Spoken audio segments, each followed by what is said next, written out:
guys, welcome back. So Dev Diary 3 released earlier today, and as usual I will be coming to do my review on what we see in this Dev Diary.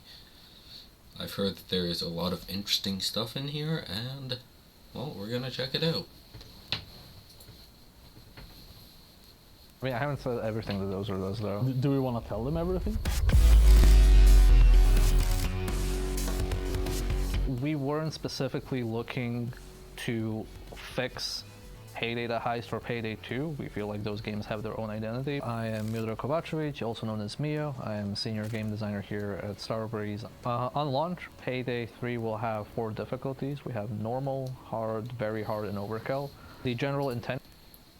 So they're just going back to the Payday the Heist difficulties? I actually think Payday 2 only had these difficulties on release as well, but then they added like Mayhem, Death Wish, Death Sentence afterwards, just because players were getting too strong and too good at the game, so they had to make it harder. Intention is if you're just starting out the game and you're still learning how to play Payday 3, we recommend you start off with normal. Once you're used to that, you can move to hard mode, and hard is sort of our default difficulty while you're still leveling up after you understand how the game works. Very hard is our difficulty where you've progressed enough through the game where you have a loadout you're comfortable with. If you're a veteran player, you'll probably be playing very hard in default. Overkill in Payday 3 is planned to be a brutal, unfair difficulty. I'm just gonna point out the fact that it's gonna be brutal if you're playing how these guys are playing in the trailers. Just because you don't want to stand out in the open in front of multiple cops that are each trying to shoot you. I understand that the game would have like a different design than Payday 2, but like you still wouldn't stand out in the open in front of cops, even if you're shooting them, because, well, then you're just asking to get shot back. I personally will probably be playing very hard overkill just because I like challenge, and from what I've seen, very hard and overkill would be my difficulty of choice. Although them actually thinking about like player progression, like you're starting on normal when you're new to the game, then you'd move up to hard, then move up to very hard once you've gotten better. Then overkill is just that extra little challenge that you need to actually, like, it's just an extra challenge for when you're getting good at the game. So in terms of enemies, one of the bigger changes people will find is that we don't segregate enemies based on the difficulty you're playing. What we want is players to be able to experience any part of the game across all difficulties. So what we instead do is we play with the enemy numbers and we play with their accuracy and damage. One other thing that people will notice is we don't actually change their health values between the difficulties. And this is because we want to encourage people to be able to play with each other. This is honestly a nice change. Like, I'm not gonna say that the health increase in Payday 2 is too drastic. You got, like, I think it's 120 on, like, the lower difficulties, I'm not entirely sure. Then the heavy swap bumps up to, like, 480 on, like, Mayhem and Overkill, and then it gets bumped up to 960 on Death Wish, Death Sentence. I don't know the actual difficulties where their value changes, but the fact that their health changes means that you need different breakpoints for each difficulty increase, because, well, they have more health. You need to do more damage, and you need to know what amount of damage you need to be able to hit a certain breakpoint, like a 4-shot body shot with body expertise or something. So them just not changing the health means that breakpoints will remain the same across all difficulties. So if you 4-shot a cop on normal, you will 4-shot a cop on overkill. So for us, killing the cops won't change a whole lot, but the cops killing us will definitely go up on the higher difficulties. one feeling we want to avoid is a situation where you have to play on an easier difficulty and be bored, or they have to play on a harder difficulty and be overwhelmed. One thing that matters a lot is the movement in the game, where you have sliding and mantling and vaulting and all these other movement options for you as a player. My name is Jimmy Karlström. I'm a senior game designer here at Starbreeze. Your armor affects the player's total weight as a base, but then also other things can affect that weight. This allows you as a player to be faster or slower depending on what you have equipped. The big... So what actually changes your weight? Like, your weight could be, well, they've already said armor. Would weapons change your weight? Like pistols and like SMGs wouldn't change your weight all that much, but then like assault rifles, shotguns would make you heavier. I assume the bag that you're carrying would change your total weight, because, well, it already does that in Payday 2. And what does your weight actually change? Does it change the height at which you can vault? Because in the footage here, there was a, yeah, here, you can see that they have numbers set up. So the more weight you have, the shorter you can vault, or the shorter your slide will be if you try to slide. I assume that's how it works. I assume you'd also just move slower in general. So, could be something fun to work around, because like the lighter guns would have an advantage when it comes to vaulting or sliding or just like general movement. So, could be fun to have to work around a new mechanic. On what you have equipped. The bigger change are on the armor system that the player has. I'm Martin Bern. I am a lead gameplay programmer. The armor is built up of shards, so you can you have like specific components that can be broken down by getting shot at. It can recoup, but if you lose one, you lost it forever. How do you recoup that armor? I personally haven't seen anything. If anyone knows, just let me know. My guess is like doing damage or hitting headshots or doing some specific interaction that would let you actually regain that armor, or it might just like rebuild over time. No, I have no idea, and it'd be nice to know, because if it just slowly regens over time, then that would be a more pacifist approach. If it's armor back on headshot, then you need to have better aim. If it's just armor back while doing damage, then you need to play more aggressive and just work around, well, what's the actual armor regen mechanic, which would be very important, because health is a valuable resource and armor is a lot easier to regenerate than health. Not forever. You can still get it back from armor bag, similar to what we have the doctor bag or medic bag in Payday 2. The health is not regenerating at all. It's just going down. As soon as you lost the armor, you start losing the health.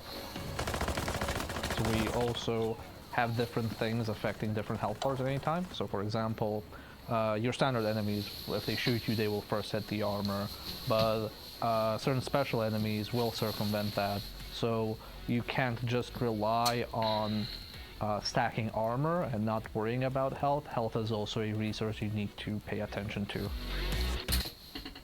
Stacking armor would still have its benefits, because then you could just target the specials that would go straight through your armor, and you wouldn't have to worry so much about the standard cop.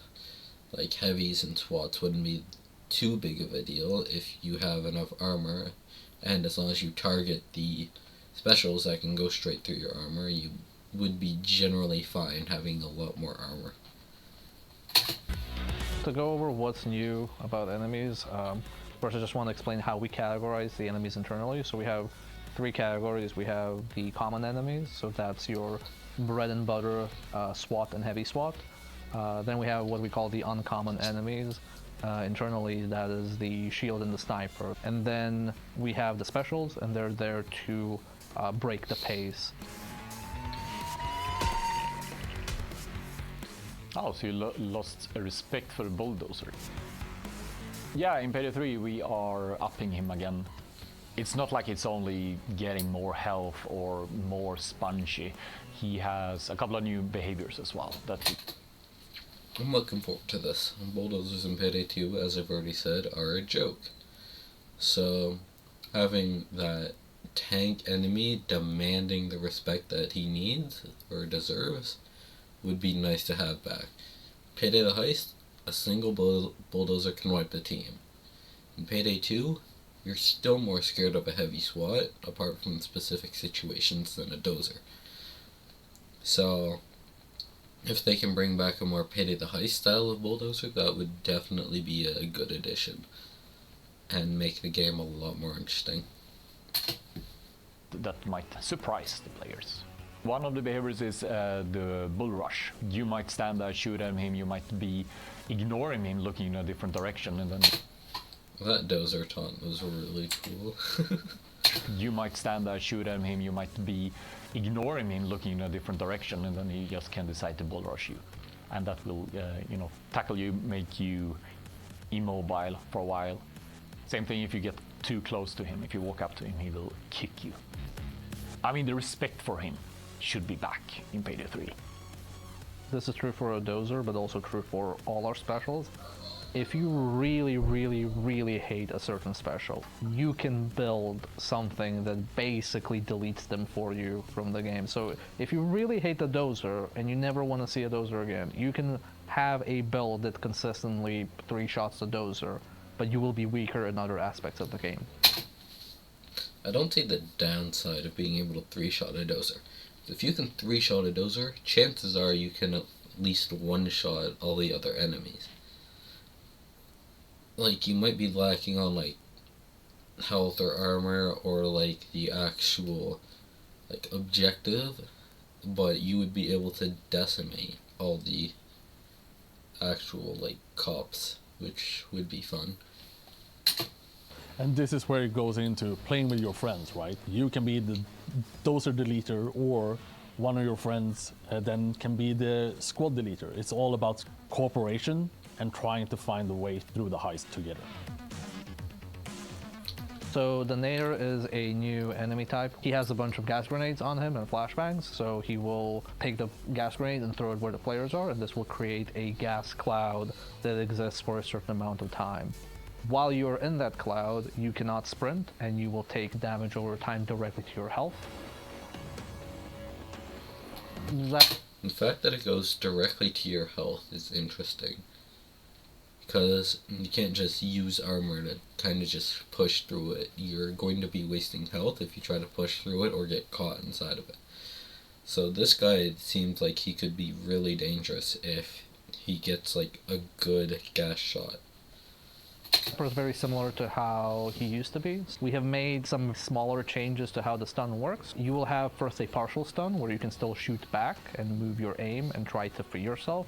But if you don't manage to do that, you will enter a full stun.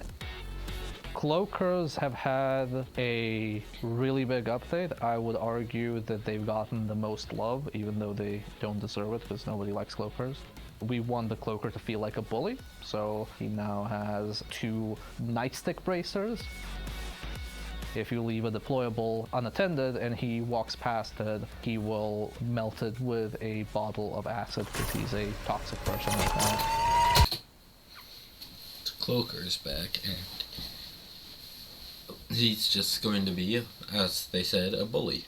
He's gonna melt your deployables, and he's just gonna beat your ass. One thing that's good is that if the cloaker gets killed before actually downing you by draining your health pool, you don't actually get downed, you just get immobilized for a couple of seconds. So until the cloaker depletes your health pool, you're still technically up, you're just immobilized and taking damage over time. So once someone shoots the cloaker dies, then you can just get back up. So like he's not completely dangerous. I wonder if the kick on last player is in the game, because if he kicks while it's only one player standing, that could be really fucking brutal. But if he doesn't click while there's only one person standing, then his effectiveness, especially in like solo runs, would really go down. One really neat improvement is on the shield enemies. The other swords have a behavior where they understand the shield much better, so they can actually walk behind this guy, use him as a cover, stand behind him, go out, shoot at the player, go back in behind. So it creates a little bit more interesting dynamic. The shield is really not there to kill you. He has a handgun, but he's mostly there to support other units. So if you have just a solo shield, he's probably annoying. If you have a shield that's covering for multiple enemies, then he's actually dangerous. I feel like shields are just going to be less dangerous in general, because now you don't need a skill to actually kill them. Because 1, you get grenades back from ammo bags, so you can use a grenade on them. 2, you can just shoot their visor thingy, and it will stagger them like they've been shock and awed. So, shields are, by themselves, going to be a lot weaker overall. But if they do use this tactic, I can see how it would be devastating if, like, a bunch of cops follow a shield into, like, a room with all the heisters, and then all the cops just spread out and rush the heisters. I can see how that would be really strong. But I feel like shields themselves are going to be weaker due to not having to build around having a way to kill shields. When we are picking the weapons that goes into the game, we are looking at a lot of different things. What is the sort of perception of a weapon in the real world? And what do we need to fulfill a certain gameplay element? So the weapon modding in Payday 3 is very similar to Payday 2 in the aspect of like you can pick your own sight, your magazines, stocks, etc. But the way you get them is a little bit different. So each gun has their own progression and their own progression path, where you as a player play the game as you gain experience with that gun and as you use it throughout multiple heists, then you will unlock more options and you will be able to find new ways to play with it. So this is going to be a really cool system of having to unlock weapon mods by actually playing with the weapons. So Continental coins probably won't be used for like just buying anything that you need and being locked behind achievements. It'll be locked behind actually playing the guns. I wonder if whatever the new currency is called, C-Stacks, is used to buy the mods after having unlocked them through playing the weapon. They haven't told us, as far as I'm aware, how actually getting the weapon mods will work after you've unlocked them. And I assume there will be like some sort of inventory where you can go in and just change around the mods, much like Payday 2. But I wonder how you're actually going to acquire them. Are they just unlocked as soon as you unlock them through progression, or do you have to buy them with C-Stacks, or is there something else that we aren't aware of yet? One thing that we have in Payday 3 is preset weapons. These are essentially weapons that come pre-configured with already a set of mods equipped on them, but also a unique look that you can't get otherwise. This is going to be cool. It's like weapon skins, but unchangeable. Actually, they don't specify unchangeable, but it appears like weapon skins such as like the legendary armor skin, not the legendary armor skin, the legendary weapon skins are going to have the custom weapon mod plus, well, the look. So it could be cool as long as they aren't like microtransaction related. Something that is important when you're playing with the preset weapons is that even though you're playing with these preset weapons, you're still progressing the base weapons levels. And that is a really important factor, so you never lose out on that progression. We are just saying like, hey, you're playing with this gun, cool, you're gaining experience too.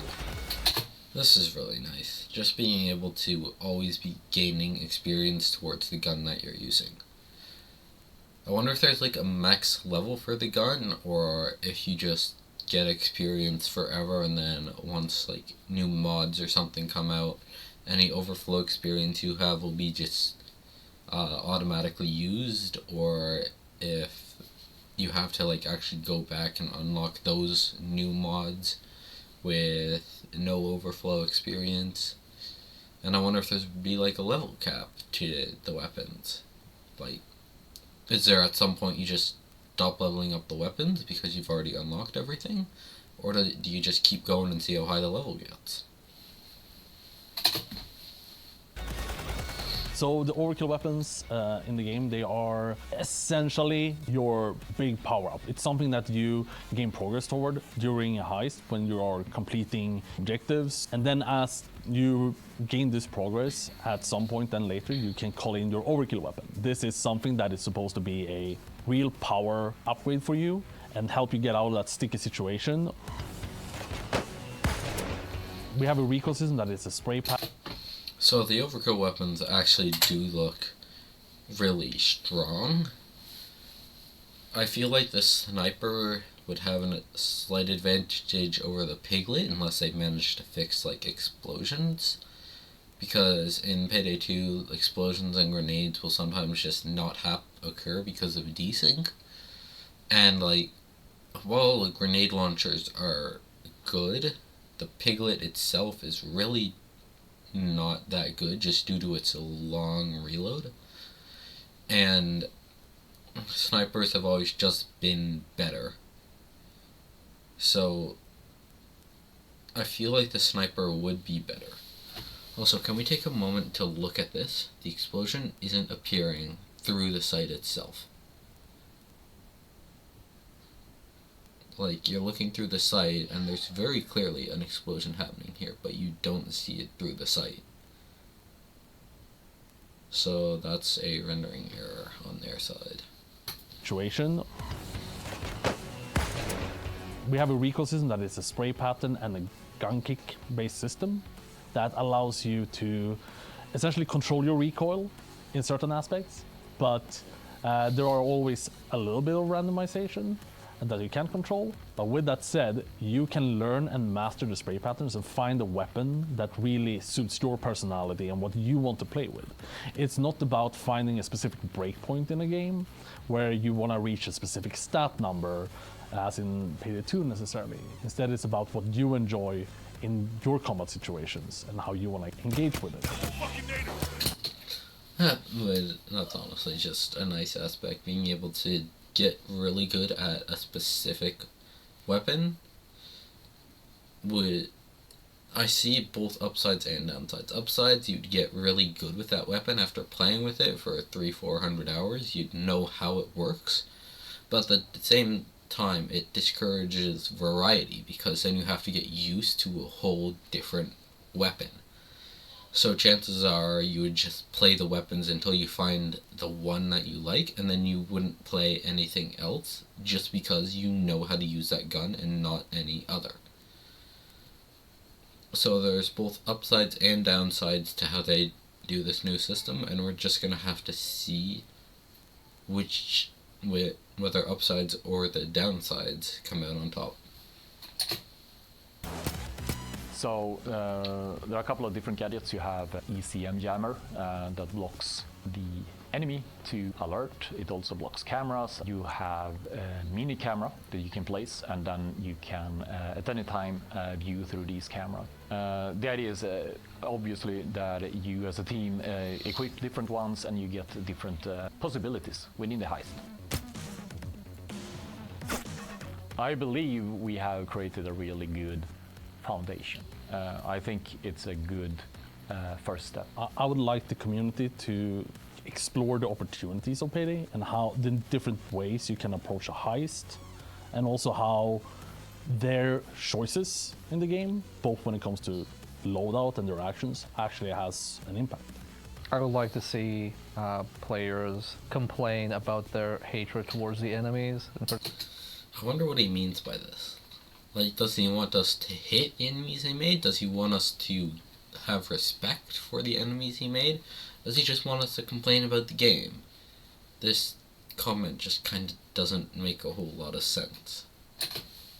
Particular, I know that the Cloaker is much hated, and I hope people learn to hate him even more. People will definitely hate the Cloaker more because now you have to keep an eye out for Cloakers because he will destroy your deployables. And I also want to see some cool skill builds. Mio hasn't thought about this. So yeah, final thoughts. The combat looks good. I personally don't have too many complaints. I'm still looking forward to beta if they have one, or just like the final release date. If we don't get a beta by then yeah, I'm just looking forward to the Dev Diaries. Catch you guys when the next one comes out. See ya.